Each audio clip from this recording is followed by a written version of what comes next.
que se están haciendo pasar. 9:46 a.m. Fueron muchas las declaraciones del presidente Gustavo Petro en un discurso larguísimo en el evento del Hospital de San Juan de Dios para relanzar este complejo, ¿cierto?, médico, hospitalario, y el otro discurso fue en la Casa de Nariño.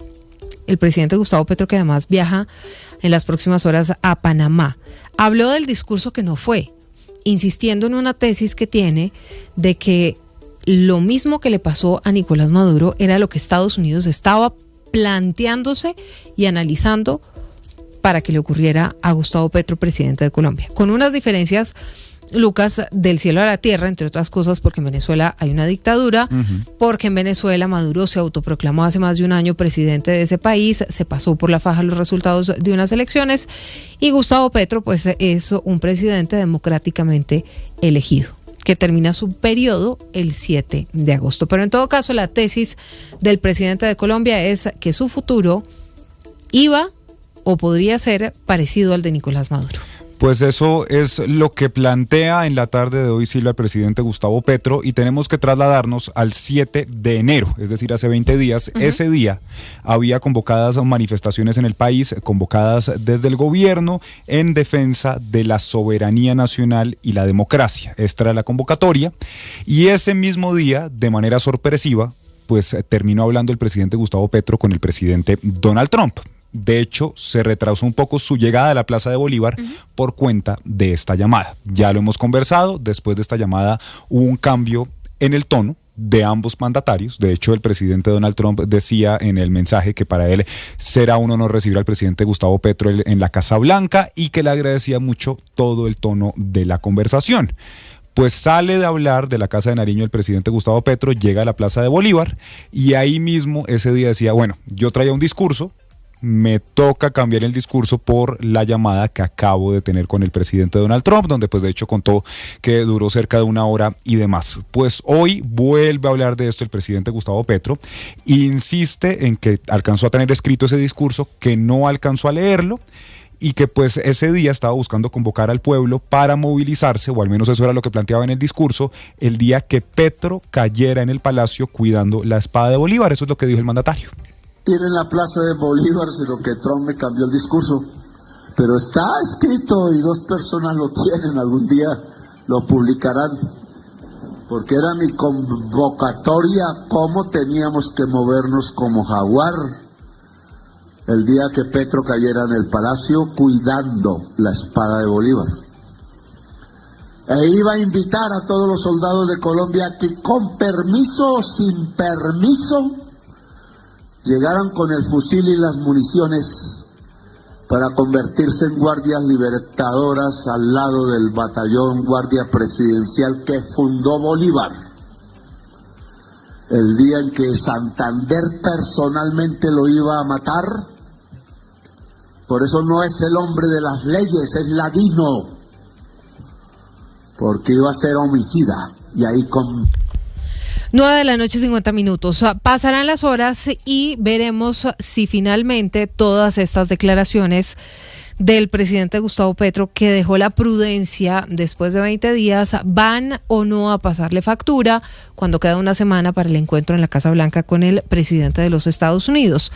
Mientras tanto, en otro frente diplomático está Ecuador con el gobierno de Daniel Noboa. Se escala la crisis diplomática, pero también la guerra comercial entre ambos países, entre Colombia y Ecuador. El presidente Noboa defiende su postura, pero mientras tanto, Colombia también hace anuncios importantes, Nicolás. Nuevamente, el presidente de Ecuador, Daniel Noboa, se refirió a la tensa relación con Colombia. Noboa se ratifica en que la decisión de imposición de aranceles fue tomada por la falta de reciprocidad y acciones firmes del gobierno colombiano en la lucha contra el narcotráfico. Noboa reitera que eso se hace como una tasa de seguridad, pero el presidente de Ecuador también afirmó que el aumento del 900% por el transporte de crudo de Ecuador a Colombia es como reciprocidad a la decisión de suspender la venta energética de Colombia hacia hacia Ecuador.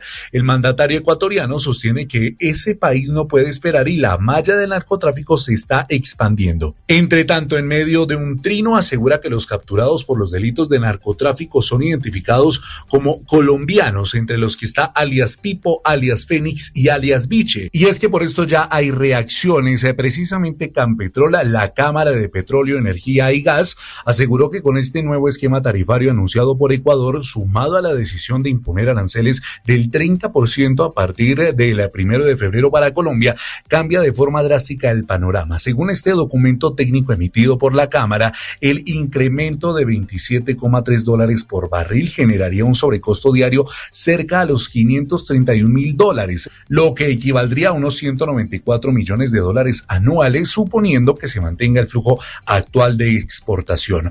Por su parte, el ministro de Minas y Energía, Edwin Palma, también se refirió a esta novela colombo-ecuatoriana, respondiendo además al alza de este crudo. Asegura a través de un extenso trino que fue una decisión unilateral y arbitraria, señalando que viola los acuerdos históricos entre ambos países.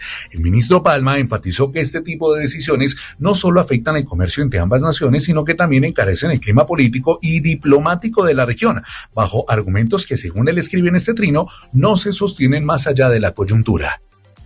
Y el gobierno colombiano alista un nuevo decreto que amplía la lista de productos provenientes desde Ecuador que fueron gravados con el 30% de arancel. Caterina Ávila.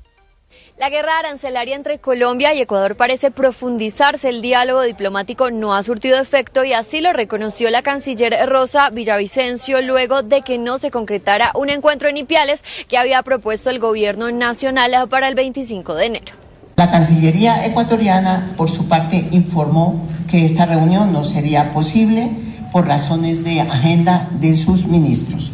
En consecuencia, Colombia propuso adelantar esta reunión el próximo 27 o 28 de enero en Bogotá o Ciudad de Panamá en el marco del Foro Económico América Latina y el Caribe al que acudiremos. No obstante, a la fecha no se ha recibido respuesta por parte del Ecuador. Como respuesta, la ministra de Comercio, Diana Morales, planteó un nuevo decreto con el que se grava con otro 30% otros productos, además de los 23 que ya fueron anunciados. Igualmente, hoy estamos contemplando otro decreto que va a contemplar otro tipo de productos provenientes del Ecuador, también una imposición del 30% de aranceles, de tal manera que busquemos ese equilibrio comercial.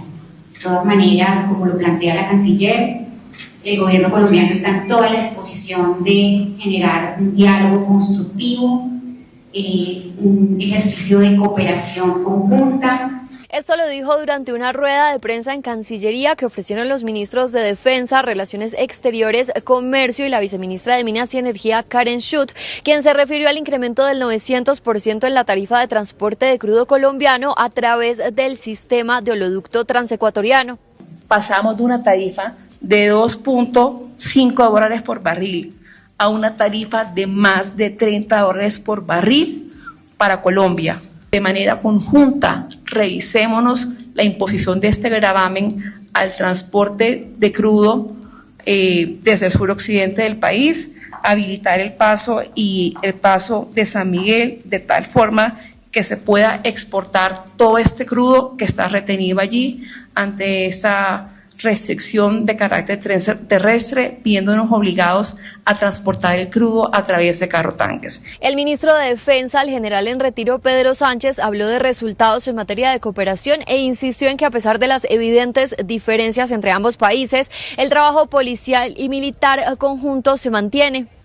Las relaciones en términos de seguridad, militares y policiales se mantienen fluidas, a pesar de las decisiones que unilateralmente y en contra de lo que debe motivar la relación entre las naciones tomó Ecuador. El gobierno del presidente Gustavo Petro insistirá en buscar una reunión bilateral con el mandatario Daniel Noboa en el marco del Foro Económico de la CAF que se realizará